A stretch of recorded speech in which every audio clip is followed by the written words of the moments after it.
आप भले तो जग भला। ये सिर्फ एक कहावत नहीं है ना? असल में ये एक बहुत ही गहरा सच है जो बताता है कि हम दुनिया को कैसे देखते हैं।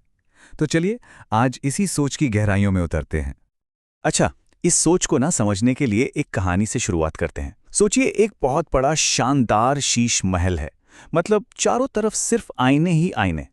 और इसी महल में एक कुत्ता बेचारा रास्ता भटककर अंदर आ जाता है। अब जैसे ही वो अंदर जाता है, वो क्या देखता है? हजारों कुत्ते जो उसे घूर रहे हैं। उसे लगा, अरे मैं तो घिर गया, और बस डर और गुस्से में वो जोर जोर से भौंकना शुरू कर देता है। और कमाल की बात देखिए, वो जितना भौंकता, सामने से उतनी ही आवाजें आती। वो जितना उन पर झपटता, वो परछाइयां भी उस पर झपटती। और वो बेचारा अपनी ही परछाइयों से लड़ते लड़ते लड़ते लड़ते एकदम थककर वहीं ढेर हो गया। ठीक है, तो कुछ देर बाद उसी महल में एक दूसरा कुत्ता आता है। अब देखिए, जगह वही है, महल वही, आईने भी वही, लेकिन इस कुत्ते का जो नजरिया था वो एकदम अलग था। हजारों कुत्तों को देखकर ये डरा नहीं, बिल्कुल नहीं, बल्कि इसने तो दोस्ती का हाथ बढ़ाया। खैर, हाथ नहीं, पूंछ बढ़ाई और खुशी से अपनी पूंछ हिलाने लगा। तो यहां देखने वाली बात क्या है? जगह एक, हालात एक, लेकिन दोनों कुत्तों का तजुर्बा जमीन आसमान का था। एक को हर तरफ दुश्मन दिखे तो दूसरे को दोस्त। और सारा का सारा फर्क किस चीज का था? उनके अपने बर्ताव का। असल में ये कहानी कुत्तों की है ही नहीं, ये कहानी हम सबकी है। ये हमें दिखाती है कि दुनिया हमारे लिए ठीक वैसी ही बन जाती है जैसे हम खुद होते हैं।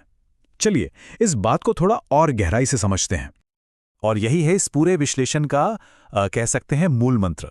आप भले तो जग भला। मतलब ये दुनिया बिल्कुल एक शीशे की तरह है। अगर हम मुस्कुराएंगे तो सामने से मुस्कुराहट ही दिखेगी, और अगर हम गुस्सा दिखाएंगे तो दुनिया भी हमें गुस्से में ही नजर आएगी।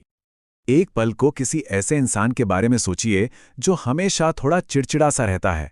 उसे ना हर किसी में कोई ना कोई कमी दिख ही जाती है।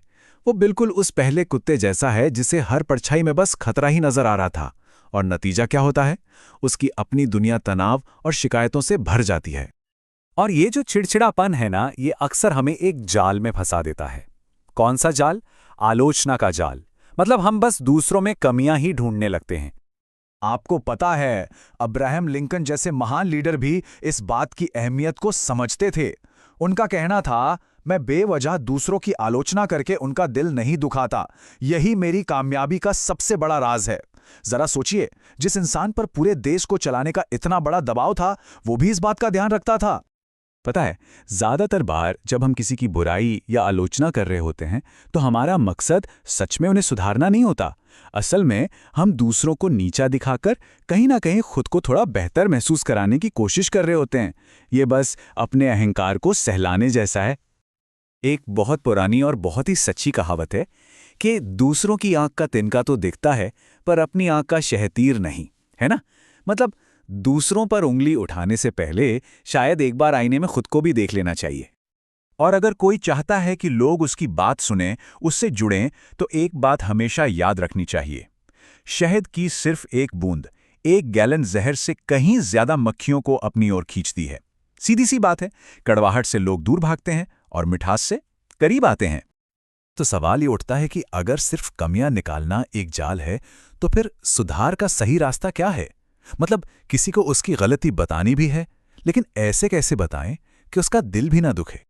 तो जब कोई हमारी गलती बताता है तो उसे एक हमले की तरह नहीं देखना चाहिए। संत दादू दयाल का एक दोहा है जो कहता है कि आलोचक को एक हितैषी की तरह समझो जो बिना पैसे लिए हमारी गलतियां बता रहा है। ये तो एक तोहफे जैसा हुआ है ना? और अगर हमें किसी को कोई फीडबैक देना हो तो उसका भी एक बहुत प्यारा तरीका है। पहला कदम, हमेशा अकेले में बात करें, सबके सामने कभी नहीं। दूसरा, थोड़ी हमदर्दी दिखाएं, उन्हें जताएं कि आप उनकी सिचुएशन समझते हैं। और तीसरा, जो कि सबसे जरूरी है, अपनी बात प्यार और नरमी से रखें, डांट कर या गुस्सा दिखाकर नहीं।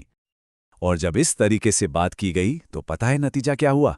वो इंसान भावुक हो गया, उसने अपनी गलती मान ली और एक बहुत गहरी बात कही, आदमी प्रेम का भूखा रहता है। बस यही बात साबित करती है कि प्यार और हमदर्दी से दिलों को जीता जा सकता है, बहस करके नहीं। अच्छा, इन सारे सिद्धांतों को असल जिंदगी में कैसे उतारा जाए? इसकी शायद सबसे बड़ी और जीती जागती मिसाल हमें महात्मा गांधी के जीवन में मिलती है। गांधी जी अपने सेवाग्राम आश्रम को पता है क्या कहते थे? एक प्रयोगशाला। और ये कोई ऐसी वैसी लैब नहीं थी। उन्होंने जानबूझकर वहां ऐसे लोगों को इकट्ठा किया था जिनके विचार, जिनका स्वभाव एक दूसरे से जरा भी मेल नहीं खाता था। वो ये देखना चाहते थे कि क्या प्यार और अहिंसा का सिद्धांत इन सबको जोड़कर रख सकता है। और गांधी जी खुद को क्या कहते थे? वो कहते थे कि मैं वो सीमेंट हूं जो इन अलग अलग स्वभाव के पत्थरों को जोड़कर रखता है। और ये सीमेंट क्या था? ये था उनका अहिंसा और प्रेम का सिद्धांत। यही वो ताकत थी जो इतने सारे मतभेदों के बाद भी सबको एक साथ बांधे हुए थी। तो चलिए आखिर में इसी सवाल पर रुकते हैं। ये दुनिया हम सब का आईना है। आज जब हम इस आईने में झांकते हैं तो हमें क्या दिखाई दे रहा है? गुस्सा या खुशी, दुश्मनी या दोस्ती? इसका जवाब कहीं बाहर नहीं, हम सबके अंदर ही है।